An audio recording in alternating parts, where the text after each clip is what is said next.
మనోజ్, నువ్వు నా బిడ్డవి. లక్ష్మీ ప్రసన్న, విష్ణువర్ధన్ బాబు, మనోజ్ కుమార్. నిన్ను ఎలా పెంచానురా నేను? అందరికంటే నిన్నే గారాభంగా పెంచానురా. నీకే ఎక్కువ ఖర్చు పెట్టి చదివించాలని ప్రయత్నం చేశానురా. నువ్వు ఏది అడిగినా నేను నీకు ఇచ్చానురా. కానీ ఈ రోజున నువ్వు చేస్తున్న పని బిడ్డల గుండెల మీద తంతారంటారే, అలా తన్నేవరా. మనసు ఆవేదనతో కింగిపోతుందిరా. నేను మీ అమ్మ ఏడ్చుకుంటున్నావురా. జర్నలిజం ఉన్నది లేనిది, లేనిది ఉన్నట్టు రాస్తున్నారు. నువ్వు నన్ను కొట్టడం ఏంట్రా? నా బిడ్డ నన్ను తాకలా. ఇద్దరం ఘర్షణ పడ్డాం కొన్ని కారణాల వల్ల. ప్రతి ఫ్యామిలీలోనూ ఉంటాయిరా ఇవి.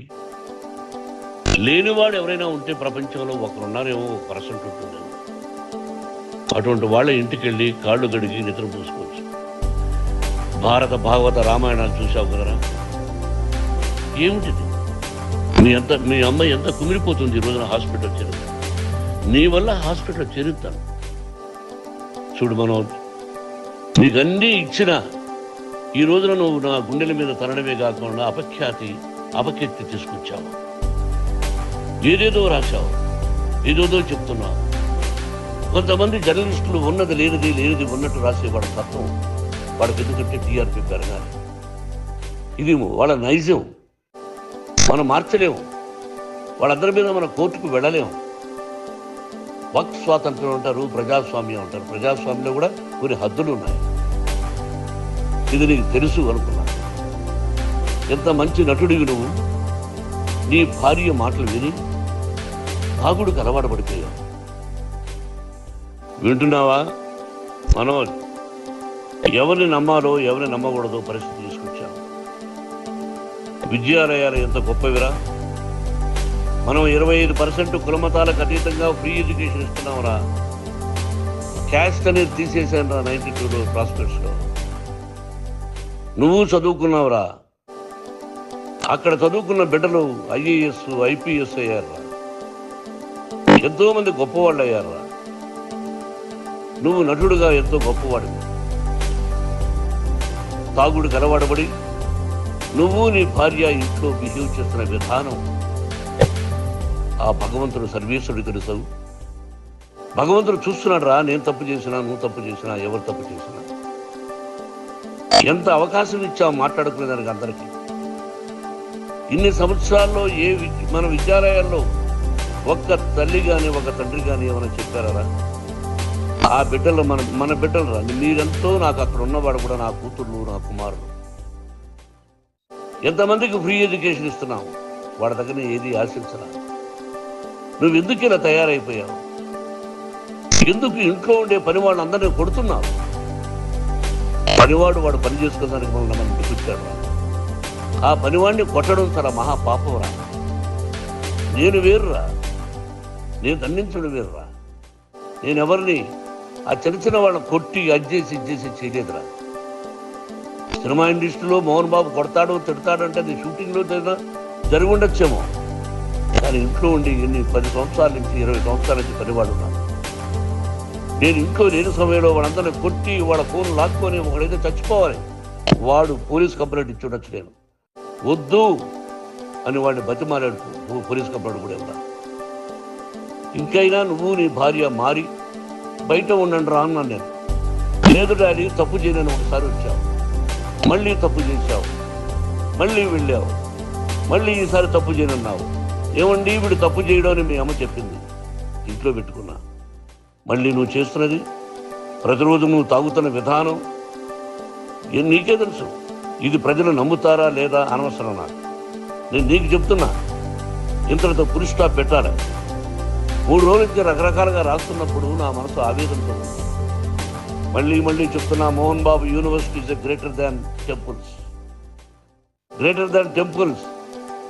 బిడ్డలను కాలేజీలో చేర్చుకునే ముందు చెప్తారు, అన్నయ్య ఎంత ఉంది యూనివర్సిటీ రూల్స్, ఇది మా పద్ధతి, మీకు ఇష్టమైతే చేర్చండి.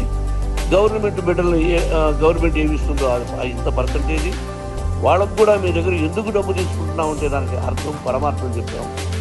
దొంగతనంగా తీసుకోలేదు, ప్రతిదానికి చెక్కులు ఉన్నాయి, అది అకౌంట్ ఉంది. దానిలో తప్పులు జరిగితే డిపార్ట్మెంట్ ఉంది, కాలేజీ నుంచి ఏదైనా తప్పు జరిగితే గవర్నమెంట్ ఉంది. ఇవన్నీ నీకు తెలుసు.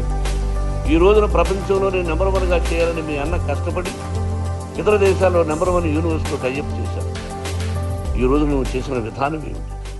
నువ్వే ఒకప్పుడు నాకు ఇవి ఏమొద్దు, నేను యాక్టింగ్ అన్నావు. ఈ రోజున ఏం చేస్తున్నావు? విద్యాలయాలు మీద పెట్టావు. తల్లిదండ్రులు చాలా గొప్పవాళ్ళరా. కొంతమందికి డబ్బు కట్టలేకపోవచ్చు, కట్టని వాళ్ళకు సహాయం చేసావు, అంత సహాయం చేయలేవు. బ్యాంకుల్లో డబ్బు కట్టాలి, లెక్చర్స్కి డబ్బులు ఇవ్వాలి, యూనివర్సిటీ బ్రహ్మాండంగా నడపాలంటే మంచి లెక్చర్స్ కావాలి. ఇవన్నీ తెలిసి చేస్తున్నావురా 32-33 సంవత్సరాల నుంచి. అది పక్కన పెడితే అందరినీ కొట్టడానికి వస్తావు, మీ అన్నం తిడతావు. ఒక వ్యక్తి వినయ్ గారని ఆయన వ్యక్తి హెల్ప్ చేయడానికి వస్తే ఆ వినయ్ ఎవరు లజ్జాగుడికి చంపేస్తాను వాడు అన్నావు. ఇవన్నీ ఎంత తప్పురా? అంటే మీ నాన్నగారికి ఎవరు సహాయం చేయడానికి వస్తే వాళ్ళందరినీ లజ్జాగుడికి అంటావు, చంపేస్తానంటావు. మీ అన్నను చంపేస్తానన్నావు. చంపరా చూద్దాం మీ అన్న, నేనే అన్నా. తాకరా నీ ధైర్యం ఉంటే అన్నా. ఎంతమందిని చంపాలనుకుంటున్నావు, ఎంతమంది చేయాలనుకుంటున్నావు, ఏం సాధించాలనుకుంటున్నావు? ఆలోచించుకో. ఈ ఇంట్లోకి అడుగు పెట్టడానికి నీకు అధికారం లేదు. ఇది నా కష్టార్జితం. మా నాన్నగారు 10 రూపాయలు 10 పైసలు కూడా ఇవ్వలేదురా. మంచి జన్మనిచ్చాడు మా నాన్నగారు. మద్రాసుకు వెళ్ళి వీధుల్లో అడుగు తిన్నాను రా. ఒక పూట కూడా భోజనం లేకుండా అడుగు తిన్నాను రా. న్యాయంగా మోహన్ బాబు తిడతాడు కొడతాడంటారు కానీ మోసగడం లేదురా. నీట్ పార్లమెంటేరియన్గా బయట వచ్చాను రా. నువ్వు నా పరువు ప్రఖ్యాతులు మంట గడిపావు. ఏమిటి నేను చేసిన అన్యాయం? నీకు జన్మనిచ్చా, అదా నేను చేసిన పాపం. అందుకే ఇది నా ఇల్లు అన్నావు. నువ్వు నీ ఇల్లు కాదు, నీ కష్టార్జితంతో నువ్వు సంపాదించుకున్న ఇల్లు నీది. ఇది నా డబ్బు, నా కష్టార్జితం. నా కష్టార్జితంలో నేను పిలిస్తేనే మీరు ఇంటికి రావాలి. అటువంటిది పోగొట్టుకున్నావు నువ్వు. ఆస్తులు అంటావా? ముగ్గురికి సమానంగా రాయాలా లేదా అది నా ఇష్టం. ఆస్తులు ఇస్తానా, లేకపోతే గంగపాలు చేస్తానా, లేకపోతే ఎవరికైనా దానధర్మాలు చేస్తానా, అది నాకు సంబంధించిందిరా. నా కష్టార్జితం రా. మీరు చేస్తున్న విధానం గుణగణాలు కావాలరా. మందు తాగచ్చురా. ఎంత తాగాలి? నేను కూడా 1 or 2 పెగ్స్ తీసుకుంటా. ఇది తప్పు కాదు, జనానికి తెలియాలి. నా డబ్బు ఇది. ఏ తాగి ఎవరిని కొట్లా, తాగి నేను తింటున్నా. అది ప్రజలకు అక్కర్లా. నేను తప్పు చేస్తేనే ప్రజలకు కావాలి. ఇవన్నీ ఉన్నాయిరా, ఇవన్నీ తెలుసుకో. జర్నలిస్ట్ సోదరులారా, మీకు నా గతాన్ని తెలుసు, నా భవిష్యత్తు, నేను ఎక్కడి నుంచి వచ్చాను కూడా మీకు తెలుసు. ఈ రోజున మీరు రాస్తున్న విధానం, నా బిడ్డ నన్ను కొట్టాడన్నారు. ఎంత తప్పు! ఈ రోజున నా బిడ్డ మీద కోపంతో అవును చెప్పచ్చు కాదు. వాడు నా మీద చెయ్యలేదు. వాడు నేను ఘర్షణ పడ్డా. ఘర్షణ వేరు, కుట్టుకోవడం వేరు. గాయాలతో హాస్పిటల్కి వచ్చి కుంటుకుంటుగా నడిచాడు. మళ్ళీ ఏమని పోలీస్ స్టేషన్కి వెళ్ళి చెప్పాడు. ఎవరో 2 ఉన్నారు, వాళ్ళిద్దరూ నా మీద దాడి చేశారన్నాడు. నా ఇంట్లో పనిచేస్తున్న వ్యక్తుల గురించి పోలీస్ స్టేషన్కి వెళ్ళి చెప్పవలసిన అవసరం అతనికి లేదు, హక్కు లేదు. పోలీస్ డిపార్ట్మెంట్ కూడా తెలుసుకోవాల్సిన విషయం. నా ఇంట్లో ఉండే వర్కర్స్ మీద నేను కంప్లైంట్ ఇవ్వాలి. నువ్వు పర్మిషన్ లేకుండా నా ఇంట్లోకి నువ్వు చొరబడి ఇల్లు నాదంటూ ఇంట్లో పనిచేస్తున్న వర్కర్స్ మీద కంప్లైంట్ ఇచ్చావు.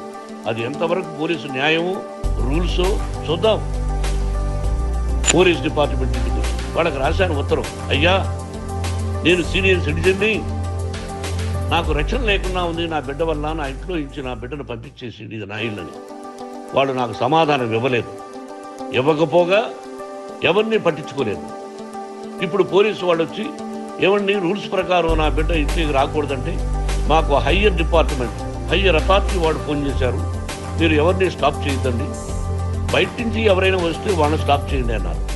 2 రోజుల నుంచి 10 మంది 20 మంది వస్తున్నారు. వాళ్ళు అలా చూస్తూ నిలబడ్డారు. వాళ్ళు ఫోటోలు తీసుకున్నారు, వాళ్ళ మీద మళ్ళీ వదిలేస్తున్నారు. ఎవరిని నిందించాలి? But I give respect to the police department.